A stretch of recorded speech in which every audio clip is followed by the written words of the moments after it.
তো কিছুদিন আগে আমি চলে গেছিলাম আমার দেশের বাড়ি প্লাস মামার বাড়ি বালুরঘাটে। তো সেখানে গিয়ে আমি আর আমার দিদিভাই গেছিলাম একটি ভীষণ সুন্দর জায়গায়, যেখানে ছিল চারিধারে প্রচুর ধান ক্ষেত আর ছিল একটি ভীষণ সুন্দর জগন্নাথ দেবের মন্দির। তো সেই মন্দিরে আমরা অনেকক্ষণ সময় কাটিয়ে গল্প করে তারপরে চারিধারটা ঘুরছিলাম। যেহেতু জায়গাটা ছিল একটু গ্রামের মধ্যে, তাই ছিল চারিধারে প্রচুর ধান ক্ষেত।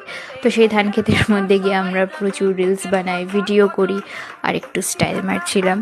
তো এদিক ওদিক ঘুরে যখন অনেকটাই দুপুর হয়ে যায়, তখন আমরা ডিসাইড করি যে না, এবার আমাদের বাড়ি ফেরাটা দরকার। আর তাছাড়া খুব খিদে পাচ্ছিল, চারিধারটা যেহেতু ফাঁকা ছিল, তাই কোনো আশেপাশে দোকান ছিল না, তাই আমরা বাড়ি যাওয়ার জন্য বেরোই। কিন্তু রাস্তায় কোনো আমরা টোটো পাচ্ছিলাম না।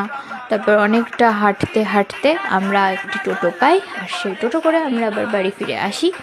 তো জায়গাটা ভীষণ সুন্দর লেগেছিল আমার, আর একটা খুব সুন্দর এক্সপিরিয়েন্সও হয়েছিল। ওরকম চারিধারে প্রচুর